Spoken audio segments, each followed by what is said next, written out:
Hello and welcome everybody. I'm AwkwardlyAverage, your favorite casual acquaintance, and today we're going to be talking about graphics in gaming, and let's jump on in here because I have less time than a squash coach. Okay, video game graphics developing over time. What do I think of it? Well, I think it's fantastic. If you look just 10 years behind you, you will see some of the strangest looking graphics, visible pixels, 8-bit, 16-bit, 32-bit, things like that, and it looks blocky. It looks blocky because it's the way it was. It's retro now, you know? Like if you look at Pac-Man, fucking the first Doom game that came out in like 97, I believe, or something like that, and the graphics have changed over time. I believe Doom 3, no sorry, not Doom, just the first Doom was one of the first FPS games to come out at that era, in like the 1990s, and it was really cool, and it was definitely a step forward in the shooting genre, and it was the first person shooter, or one of the first person shooters. And now skip back to this era and we see some of the craziest, most elaborate graphics, pitch perfect voice acting, things that were not even thinkable of back then. So I'm raising the question right now and right here: how good will the graphics get in 10 years? Will they change as much as they did in the last 10 years? Or will they change little to nothing? Well, let's discuss this. In my opinion, I think the graphics won't change as much. Not even close. And the main reason I say this is because back then, it seemed like we had a whole broad horizon to explore. Now, it's more like the things we focus on is ground detail, vegetation, facial animations, and animations in general, things like that, and textures. Things that back then it was more like 3D. Making something 3D would be like this whole new invention, right? And now it's more like perfecting on the perfect. And if you look at games like Battlefield 3, which in 2011 pretty much took FPS gaming to the next stage with some great graphics, but that wasn't the game that revolutionized game graphics for the FPS genre. The game did come out in 2007. I'll give you one guess: nope or yes. I'm not sure what you said. It's Crysis 1. The first game. It came out for the PC, and fucking A, the game looked good. I mean, it looked better than most games do now. It looked fantastic. The vegetation was awesome and things like that. And that Crysis in general has been innovating graphics with CryEngine so much, you know, and that's a fantastic thing. And if you look at games that are trying to go for realistic graphics, they always come out worse than games that try to go way out there, you know? Battlefield 3 was the first game that, in my opinion, looked good while remaining the realistic sense.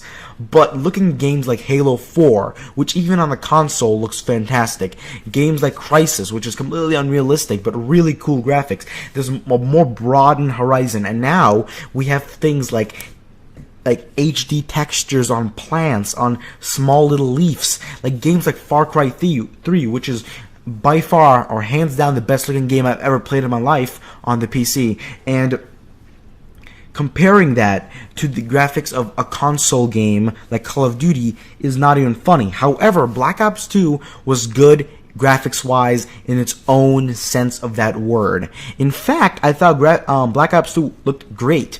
And the reason I thought it would look great is not for the guns, although they looked awesome, not for the guns, not for the environment, not for the explosions. It's actually for the facial animations. Facial animations. Let's talk about that. Facial animations have changed. But they haven't changed in the past 10 years. They've changed in the past year. The way they changed is just drastic. Look at a game or an FPS game that's 3 years back, 4 years back. The facial animations were just god awful, man. They were stiff. You know, they're stiffer than. They were stiffer than my dick. Nope. Okay, but they were very, very stiff and rigid and kind of lame.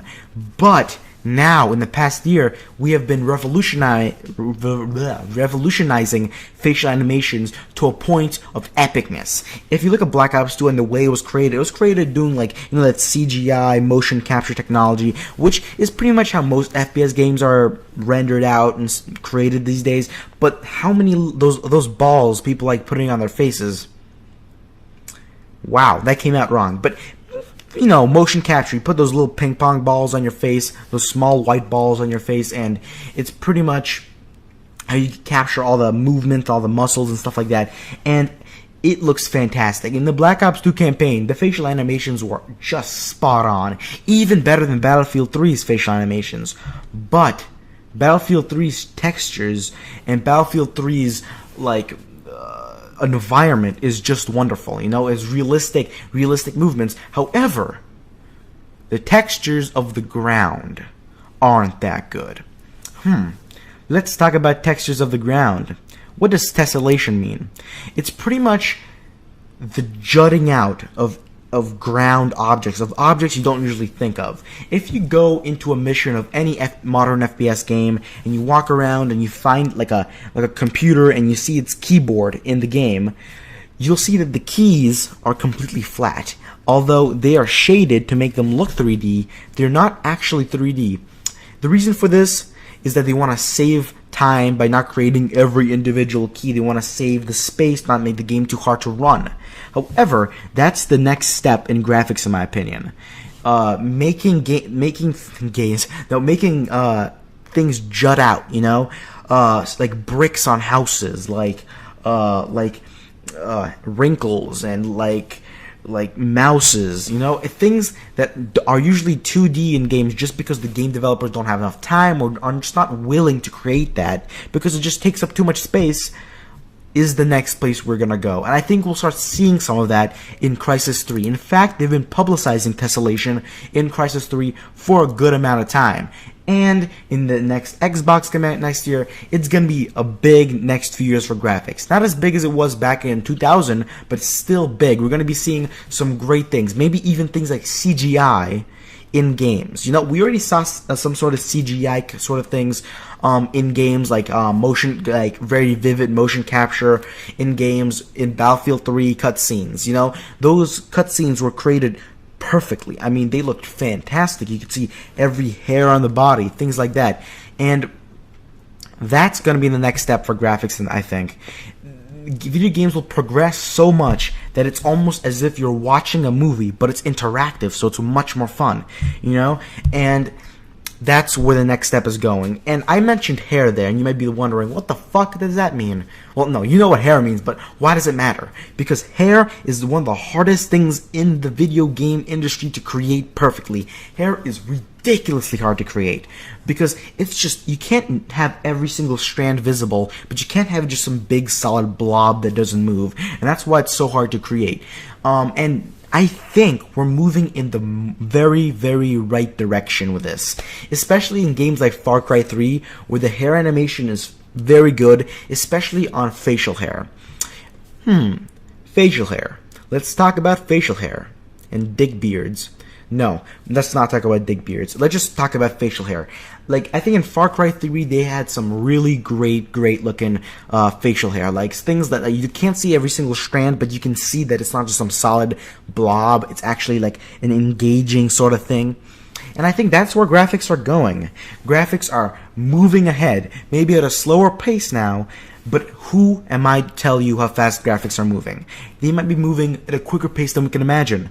I can't imagine graphics better than games like Crysis 3, because they are just incomprehensible. Just like you can't imagine a person.